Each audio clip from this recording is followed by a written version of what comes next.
시편 55편 배신당할 때에도 주를 의지하라 라는 제목으로 말씀을 나누겠습니다.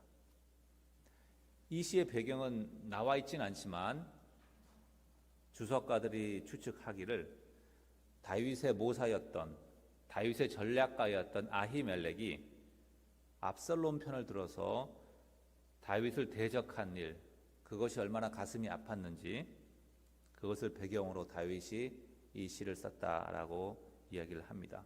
우리의 삶 가운데 친구로부터 혹은 심지어 형제 자매로부터 배신을 당하는 경우가 있습니다.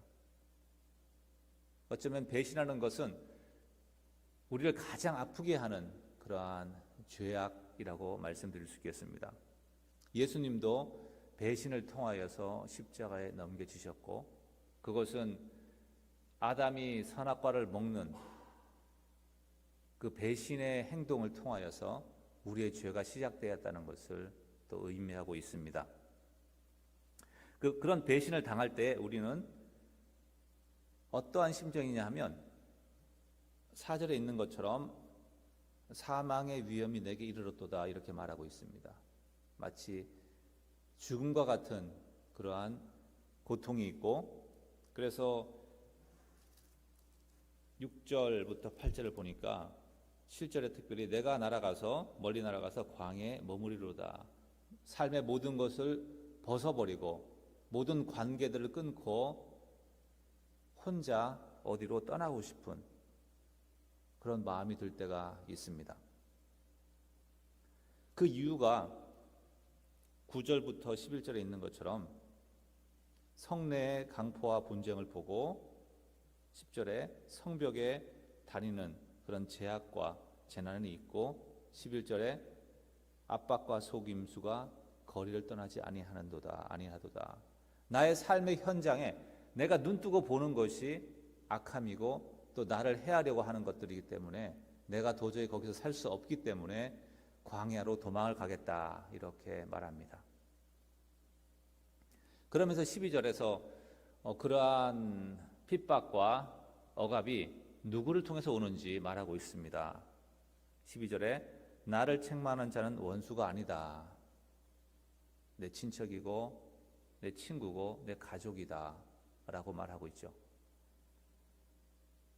나를 대하여 자기를 높이는 자는 나를 미워하는 자가 아니다.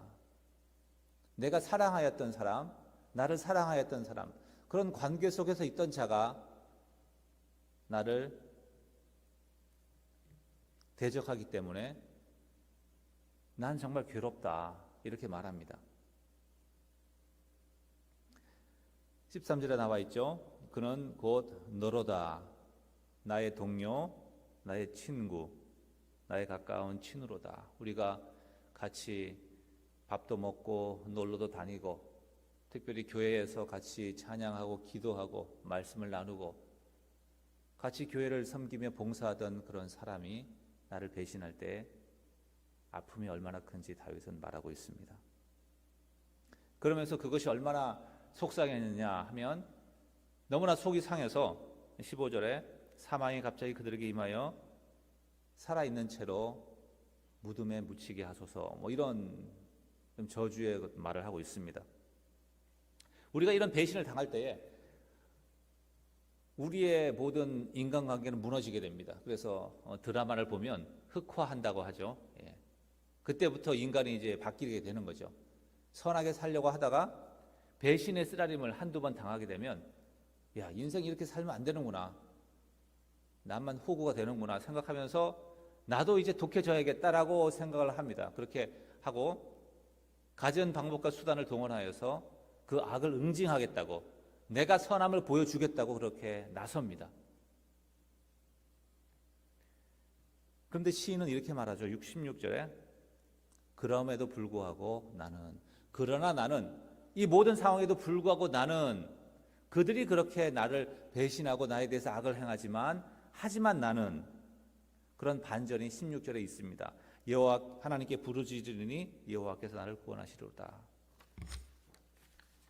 그들이 나를 악으로 대할지라도 아무 이유 없이 나를 박해하고 나의 사랑을 그들이 악으로 나에게 돌려둘지라도 나는 하나님만 의지하겠다. 내가 직접 그것을 고치겠다고 바로잡겠다고 하지 않겠다라고 시인은 이야기합니다. 그러면서 저녁과 아침과 정오, 저녁부터 시작되는 이유는 하루의 시작이 저녁이기 때문입니다. 유대인에게서 하루 종일 내가 하나님께 부르짖겠다라고 이야기를 합니다. 그러면서 18절에 구원을 경험을 하죠. 하나님께서 나를 건지시는 하나님을 경험을 합니다. 그럼에도 불구하고 19절에 그들은 하나님께서 나를 지키심을 보고도 그들은 변하지 아니하고 그들의 삶을 하나님을 그러니까 여전히 나를 악하게 대하는 것이죠. 하나님이 그러할 때 그들을 이제 또 심판하시는 걸 볼 수가 있습니다.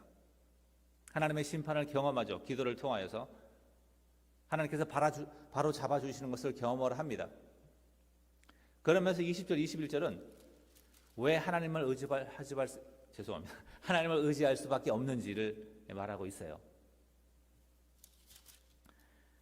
그는 손을 들어 자기의 화목한 자를 치고 그의 언약을 배반하였도다.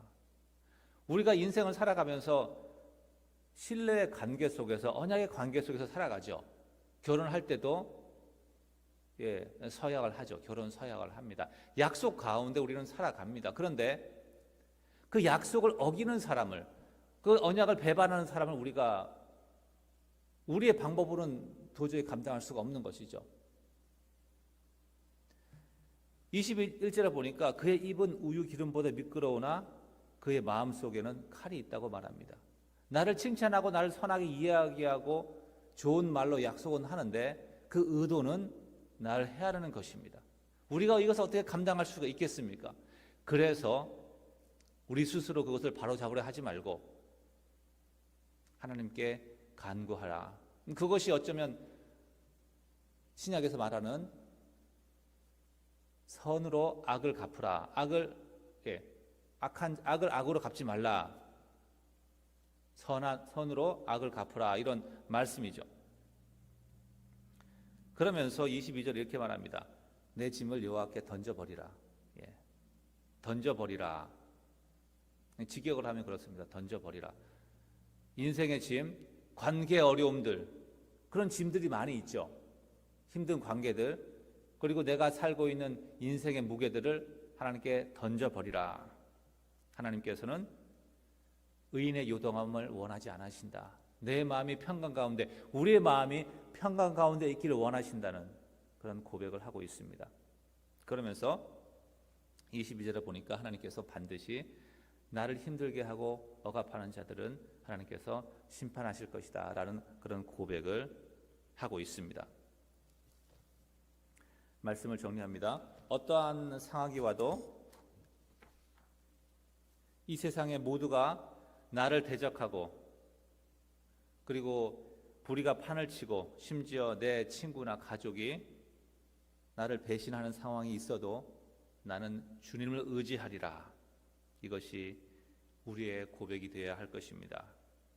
그러므로서 배신과 속임이 가득한 이 세상 가운데서 하나님을 신뢰함으로 산다는 것이 무엇인지 보여주는 우리 모두가 되기를 소망합니다.